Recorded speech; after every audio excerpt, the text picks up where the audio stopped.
Greetings everyone, happy Thursday to you.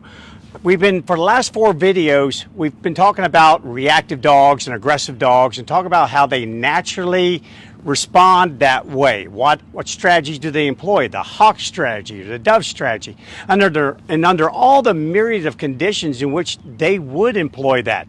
And we talk about how our domestic dogs still utilize and still rely upon and react from the processes and structures that were put in place years and years ago from their ancestor, the wolf, in today's world. So just really at the end of the day, it's just adaptive shifts in those behaviors, living with human beings, living around cars and everything else. So anytime we have situations, which the most that we ever hear, Joshua, from our clients, it's number one by far walks. It's when you're walking the dog is when most people complain that they have episodes of aggression. The other one is when they have guests, or for the dog's perspective, intruders into the home. Then it's vehicles. My dog's great until it rides in my car. And then once it's in my car, every time I go through a drive-through window or anything else, or anyone approaches my car, my dog just hits the side of the car like a freight train and wants to get at them. And then lastly, there's resident dogs. Dogs that live with your dog. Yeah. It's called being live and outdoors, baby. All right. So we have resident dogs, the dogs that your dog lives with inside the household. So in other words, like a little bit of a micro pack. Today we're going to focus on walking. And we're only going to show you one thing that we want you to do today. There'll be more videos coming as we give you more and more tools to use. But right now, I just want to break it down, make it really simple, and go over some functional behaviors that you need to do, really fundamental, and then we can grow upon that. But before we even do that, there's a couple things you need to understand. Anytime you're dealing with a reactive dog, anytime you're dealing with them, you must disrupt the aggressive response before the attack. You hear that? You must disrupt it. You must stop it before. You are proactive, not reactive. This is vital because once dogs reach a certain point, I'll be explaining this in another video coming up here probably this weekend. When the dog reaches a certain point up his column, the arousal column, it's game over for you. They will no longer hear any command that you give. They'll not respond to any input that you give. It's vital that you disrupt the dog's aggressive response before the attack. So many times we are reactionary people. We think it's going to be fine. We hope it's going to be fine. We're white-knuckled on the leash, praying and praying and praying. Oh, please be good, please be good, please be good. Don't embarrass me. And boom, there goes your dog. Too late for you. You are way too late. So take a note of that. If you have to, go ahead and write that out. Put that on a Post-it pad and stick it on the mirror. When you brush your teeth, you just read that over and over again. Must disrupt before attack.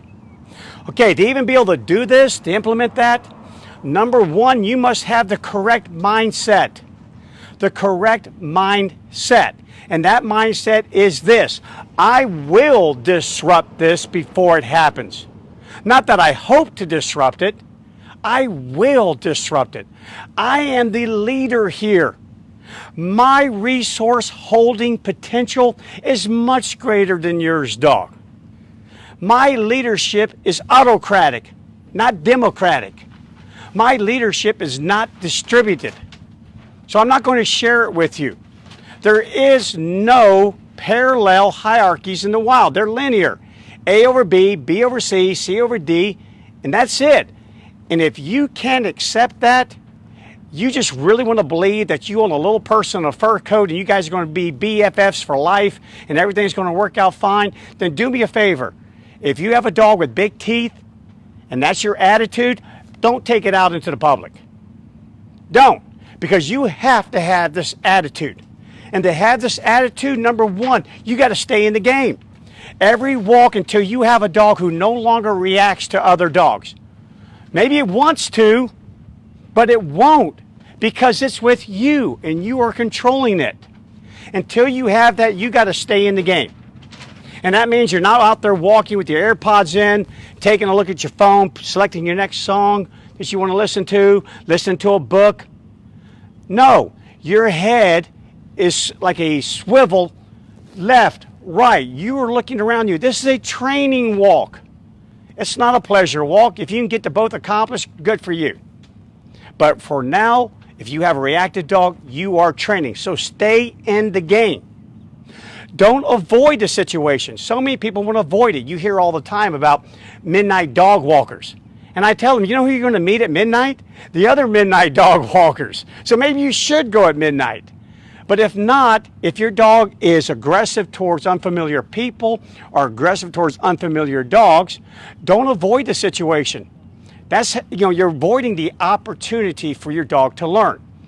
If you just keep your dog away from everything, you totally avoid everything that caused your dog to respond aggressively, well, they're never going to get over it. It's not going to fade in their memory, trust me. That response is older than modern man. It's not going to fade. It is there, it's lurking, and ready to be activated upon need. 3, leader's actions. Trust me, I've spent enough time in the wild, done a lot of work and contributory work to Alaska Fish and Game and U.S. Fish and Game, that I'm here to tell you. And you know this, if you own more than one dog, for example, you own 4 dogs, and you let the leader of what you believe to be the leader of your 4 dogs attack one of the subordinate dogs, what do you think happens and what do you observe happen with the other 2 dogs? Do you think they sit back at a distance and go, whoa, I think he's winning. No, I think she's got the upper hand going now. No, I think, hey, let's go pop some popcorn real quick. Oh no, they jump in. They jump in. Whenever there's a gang fight among wolves out in the wild, if you have 6 wolves and they encounter 8 wolves, well, 2 of the wolves on the other side are not going to sit there and just observe and go, well, it would really be unfair if we jumped in, so therefore you 6 take on you 6, and we'll just stand back here and watch. No, they all jump in the fray. And what is their indication to do so? What is their motivation to do so? It's the leader. It's like in a microsecond, they go, what's he doing? What's he doing? And the second that leader makes an action, there they go. They all go. So we are the leaders of our dogs when we walk them. You take your cue off of me, dog. You watch the action that I do. You do as I do. Mimicry. You do as I do because, again, my leadership is not distributed. By doing that, I win. Winners keep winning. We've already discussed that. That's the outcomes. Winners keep winning. My fighting experience will beat the W column every day of the week. I know up to this point, many of your dogs have had a lot of tick marks in the W column. You walk them, they go rawr, rawr, rawr, rawr. Those people keep leaving, and your dog goes, ding, 1 in the W column, baby. Absolutely, look what I did. I scared them off, Brian. You need to take your lead off of me. In other words, I have my dog handling the situation, not me. So yeah, I might as well just go rawr, rawr, rawr too and jump up and down and pitch an ever-loving fit. Maybe that's what I should do. Wrong. It's me. I'm controlling the situation. You're going to control the situation. I win. My resource holding potential is greater than yours. My fighting ability is greater than yours. My fighting experience is greater than yours. I have the upper hand here. I have the advantage here. Hit dog, you be quiet, you be still, you lean on me. I got this thing. And I'm going to show you some videos this weekend of wolves traveling in single file lines and why they do that. And then, maybe that'll just make a little bit more sense to you. But take my word for it for right now. You've got to have all of these things going. Head in the game. Don't avoid the situation. Use it as a teaching opportunity. Keep everything safe. You're not, people out there, their dogs are not your bite test dummies. You've got to be safe. You've got to implement what we're about to show you here in just a second, Joshua and I. And then you got to make sure that your actions are the actions that your dog takes. And then lastly, you got to keep winning. You got to keep winning. Your dog has to lose. Because remember, if I lose, I just give up easily. I don't keep challenging. I don't keep pushing the issue. All right, then you have to have a skill set. Okay, we're going to teach you the skill set today for what we call deactivation, disrupting the behavior. But you have to also have the knowledge, and that's what I've been trying to do for the last 4 days, so you understand why your dog may do this, and therefore you can stay focused, stay in the game, and not be sitting there going, why did my dog do that? Why? Oh my God, am I going to have to get rid of my dog? I don't want to get rid of my dog. And God, Lord, stop it. They're dogs. And dogs do things sometimes differently than what humans do, believe it or not. So wrap your head around that, get your head in the darn game here, let's get your skill set up. And then you need to make sure that your dog at least knows for today, what we're going to show you today, the behavior sit. Sit. Okay, and I'll explain why we're going to do that in a second. And then you must have the right equipment. Okay, this is not a time, if you're working with an aggressive reactive dog, I'm sorry, this is not an all positive experience. It may be for your dog. I go rah, rah, rah, and why I do that is there's a whole host of reasons. Maybe I perceive this little part of the walk as my territory. Maybe I'm protecting my resource. Yeah, dogs are like that. If Captain's out in the play area playing with other dogs, if I step out in that play area, he will immediately come to me, and any dog that approaches, he will immediately invoke the hawk strategy. He will attack them. So people ask me all the time, is your dog protecting you? And I say, oh no, I can protect myself. What he's protecting is his resource. So anyone that has a dog that is super bonded with them, really attached to them, they're going to do that. You're going to see that on occasion. This is my resource. He's mine. I don't want to share him with anyone. This being provides me with all the security I need in the world. Remember, biologically prepared learning, what do they need first? They need food, they need safety, they need social support. This human provides all of that to me. And because I'm competitive by nature, I really just don't feel like sharing them. So again, a lot of times we have the misperception that our dog is protecting us from some sort of perceived harm, when in most cases, oh no, no.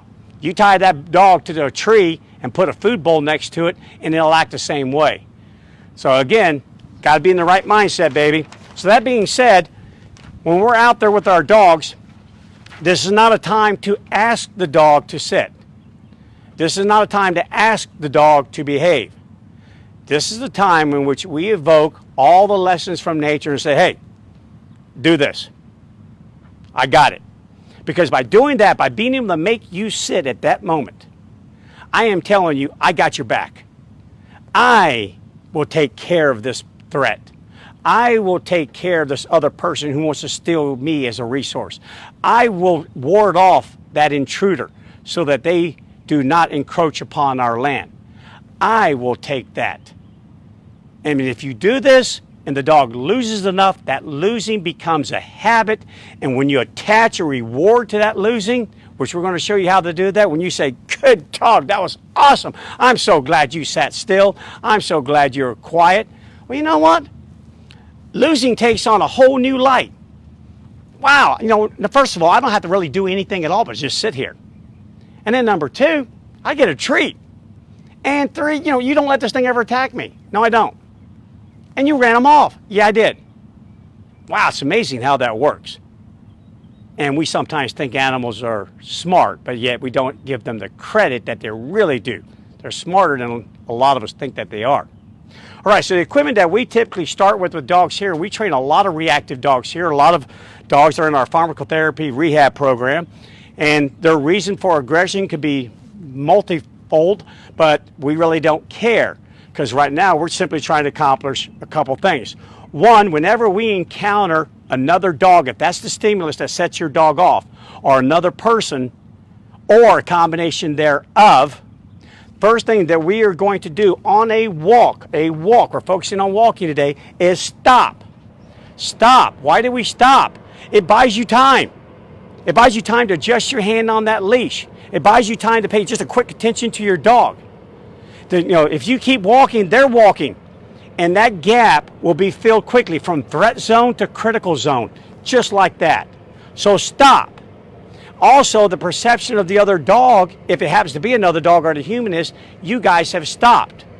They probably appreciate that. So things are starting to calm down right off the bat. Then we tell your dog to sit. Why sit? Because it's a half deactivation. Half deactivation. Put your butt on the ground. Because if you're going to evoke the hawk strategy, dog, you kind of need to be on your feet. And don't think that the other person and the other dog doesn't know that. So now not only have you stopped, but you made your dog sit. So their perception is, wow, obviously things are under control here. That dog's in a sit. If the dog were going to attack me or my dog, it would need to stand up.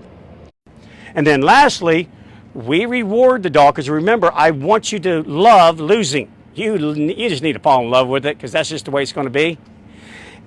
But the timing of that is long after the stimulus, the provocative stimulus, passes. Not immediately, long after. Many dogs will sit, they pass, and then they go, and now they go. How many of you have ever had a dog chase you out of a door? You know, perfectly fine until the minute you open the door to leave that house, and now all of a sudden the dog tries to bite you in the back of the leg or the back of your ankle or your foot. What they're trying to achieve there is closure.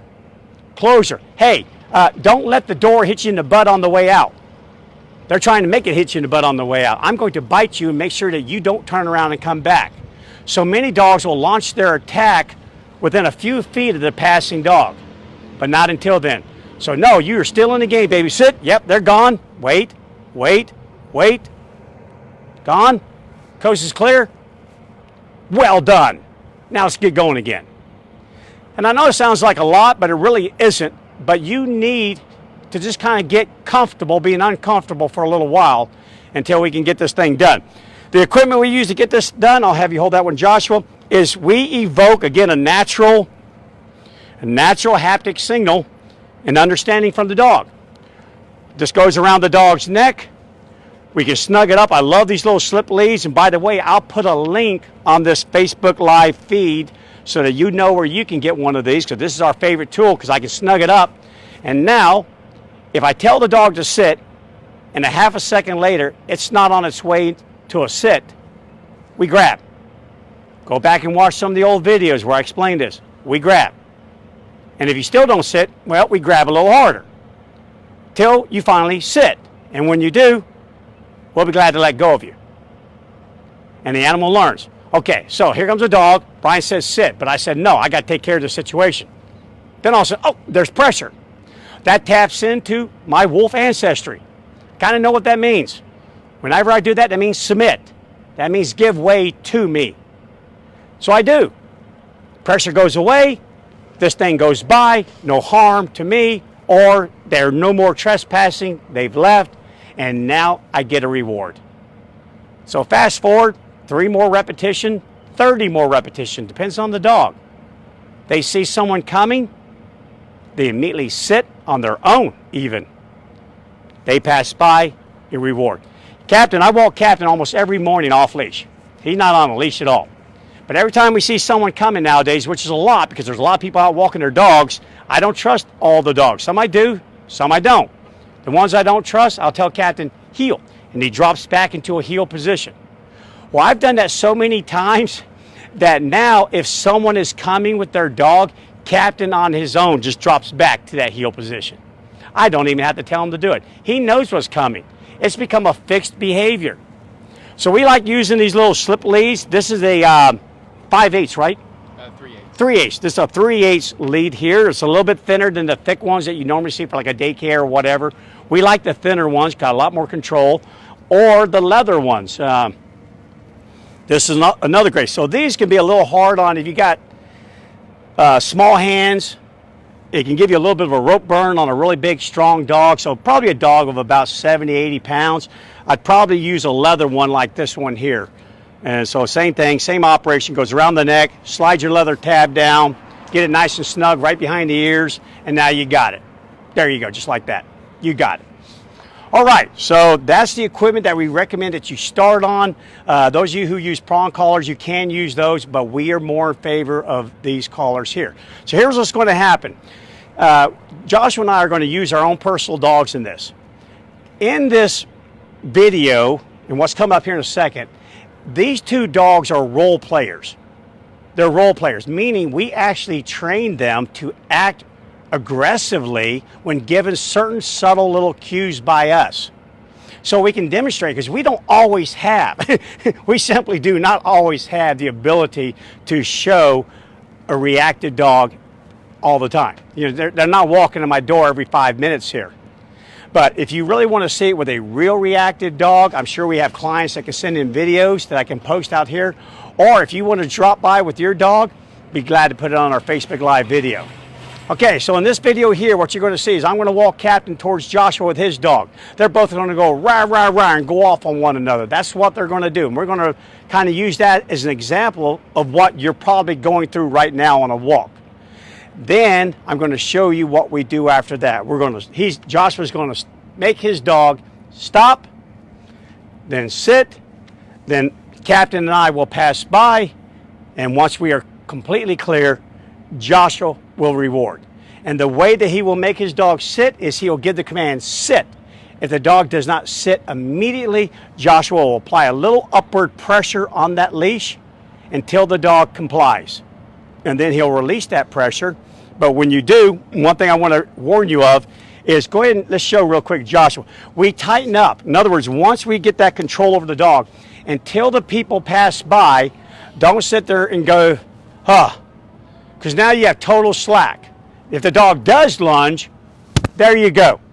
Your dog is 6 feet away from you in the blink of an eye. So what we do is we just maintain, like right there, you see Joshua, maintaining control, in close, in control is what we call it. I'll just kind of write that up here real quick. We use the little acronym IC, in close, in control. And we just maintain that until after the provocative stimulus leaves. There's a difference between the tight tension and the dog pulling. Yes, absolutely. Joshua was mentioning, I don't know if you picked him up on my microphone, there's a difference between tight tension and the dog trying to pull itself. We want to kind of have a little happy medium. We just want to have just enough tension to maintain control. We want to give the dog choices. Make a choice, dog. Make a good choice, make a bad choice. Either way, cause and effect, you'll learn. All right, let's get busy showing this. So I need that kennel lead because Captain doesn't have anything on. All right, so again, these kennel leads with Captain. Here, buddy. Sit. Good job. All right, so we take our kennel lead, slide it over the dog's head. I cinch up the leather tab till it's right behind the dog's ears, right there. Okay, now we're going to just kind of act like some sort of real life scenario here. Let's go, Cal Dog. So I'm going to walk down here. All right, that should be far enough. Okay, so I'm out on a walk with Captain. So I have a reactive dog. Joshua has a reactive dog. We're just going to show what happens when you have that. All right, so already Joshua's dog's going off.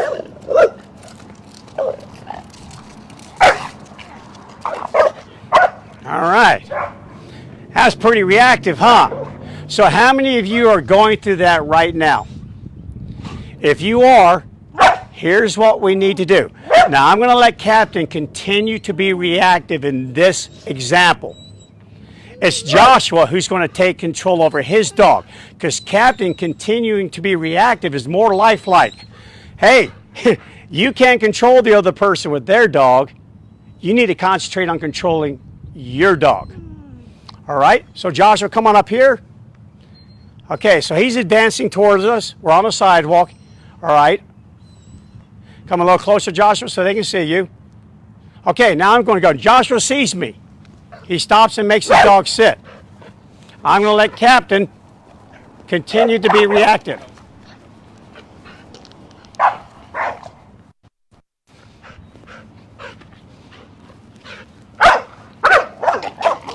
And so as you see, with Vesper there, now we'll show you another little scenario here, because this is a situation in which Vesper is going, are you sure you got it, Joshua? Are you sure you have this? Because I'm really concerned that this dog is going to attack me. And rightly so, because fight or flight, sit quiet. So now I'm going to deactivate him. With fight or flight, if you're on a leash, the option of flight is no longer available. So there has to be total trust in the handler. Heel. Switch. No, switch. Good boy. Heel. Good. Good job, buddy.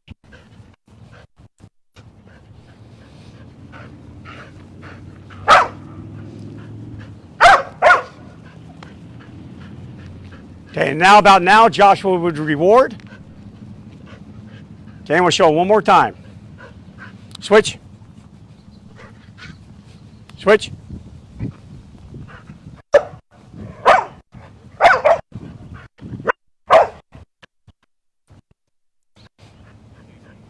Switch.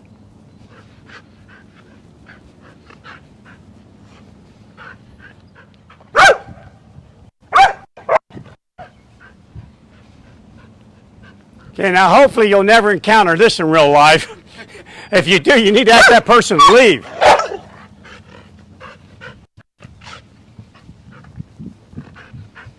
And we're just really pushing the envelope here because this is an opportunity for you to see how crazy this thing can become quickly.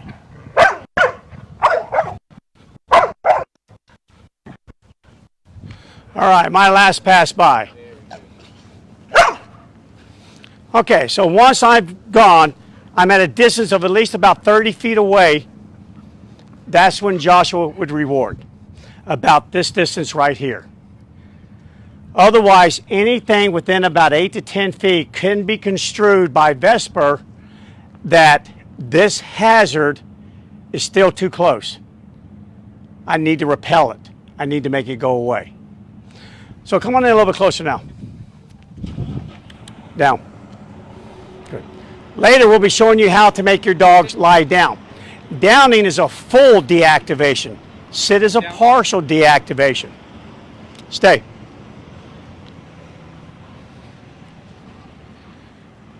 So again, we'll give a big clap here to Captain and Vesper. You guys did a good job acting your part. You know, we tell them free, they're absolutely fine with one another.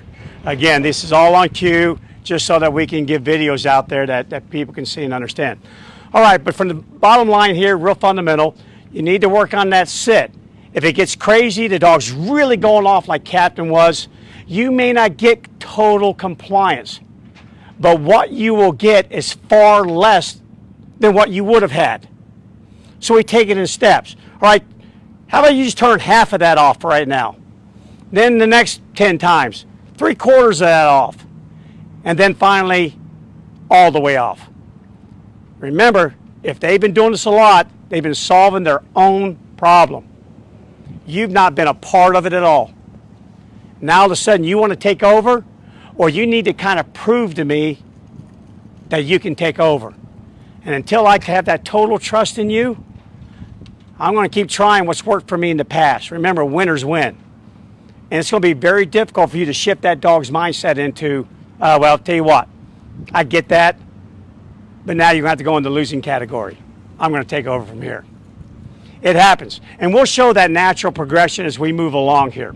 There's a natural progression to this. But we got a lot of time. I mean, we got 300 and something more videos. So be patient. Stay with us. We got a lot more to show you guys, and we'll show you a little bit more tomorrow.